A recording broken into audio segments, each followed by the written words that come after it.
What is going on, everybody, and welcome back to my channel. And today I'm going to be talking about a new lens that I just bought for my Sony APS-C camera. That is the 55 to 210 millimeter I believe it's f4.5 to 6.3. Now this is a OSS camera lens. So it basically means that the lens itself has what is known as optical steady shot. It's kind of like a gimbal, but only for the lens, whereas my a6400 does not have that in the body itself.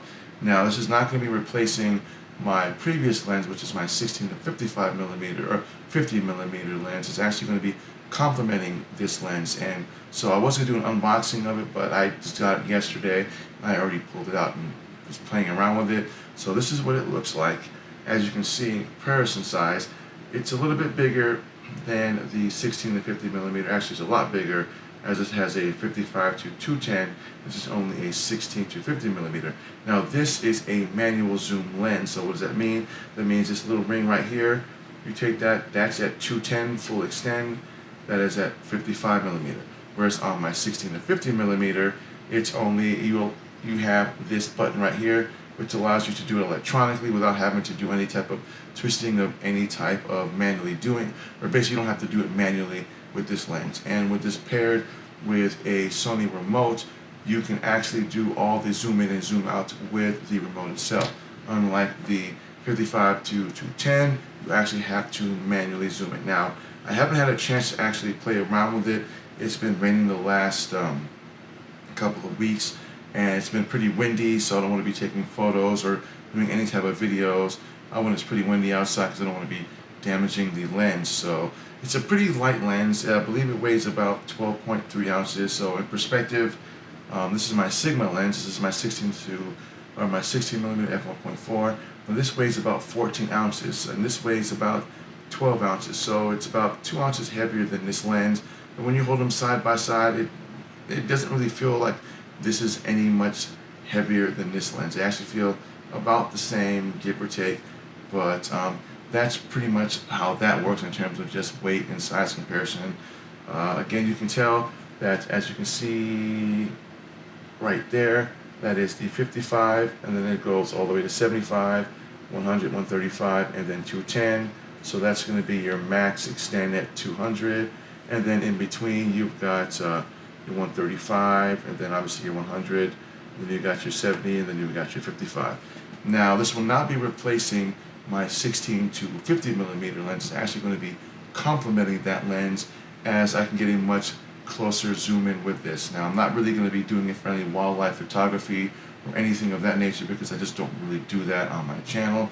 But if I'm out and I want to video something and it's beyond the reach of most of my cameras, which pretty much all of my lenses are prime lenses, none of them are zoom except for the 16 to 50 millimeter lens. If I wanted to get in a much closer shot, then I can do that with this. Now I know that there's other lenses out there that are comparable to this or a little bit better than this, but this at $299 I think is not a bad deal for me personally, because as I said before, I don't really do a lot of zoom in photos or videos, but if I wanted to do that, I believe that the 210 would be perfectly fine for me. Now I will have a follow-up video for this in terms of just kind of getting it outside and doing a few test videos with it. But as I said before, it's been raining the last couple of days, and it's pretty windy with fall, kind of getting ready to set in.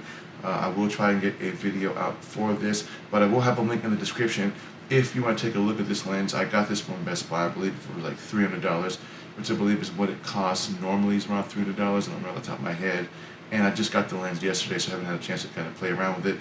Construction-wise, it's still, plastic. It's not weatherized for any reason, so I wouldn't take this out in like the rain or the snow or something like that. It's not really gonna have any weather sealed, so I wouldn't do that.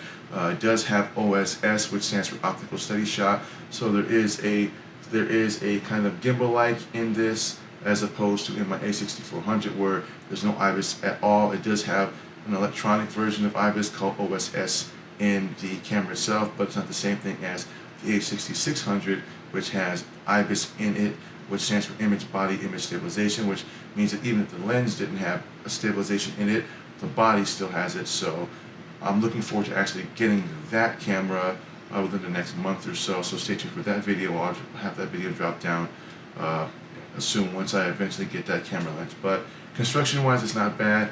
You can use an ND filter on these, which is a 49, I believe a 49 millimeter thread.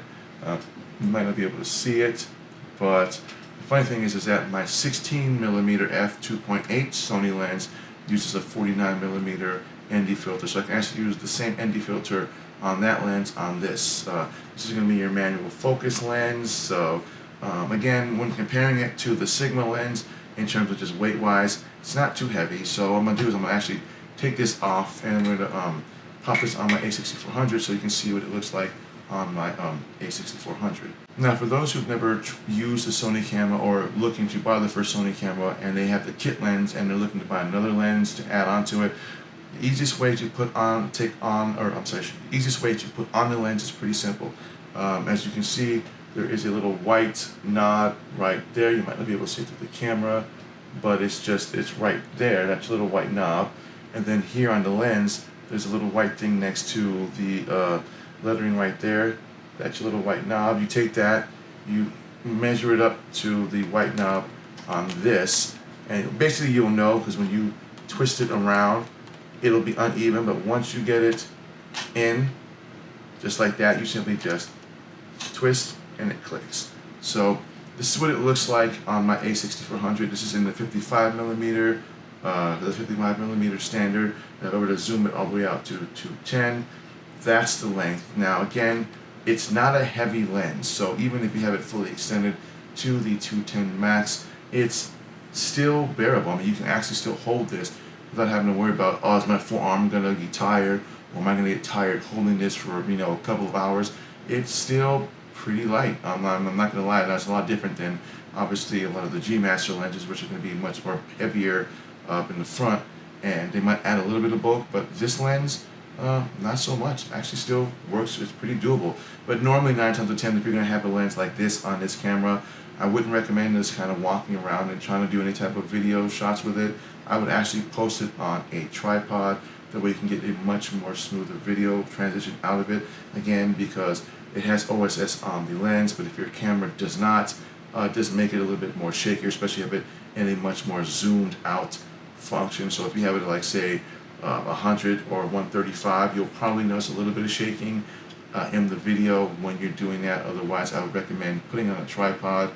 Unless you've got an a6400, then it probably wouldn't be as bad, but I still would recommend putting it on a tripod. It just makes it a much more smoother video when you're panning left and right for whatever shot you're trying to get. So that's pretty much all I got today, was just do a reveal of a new lens that I got.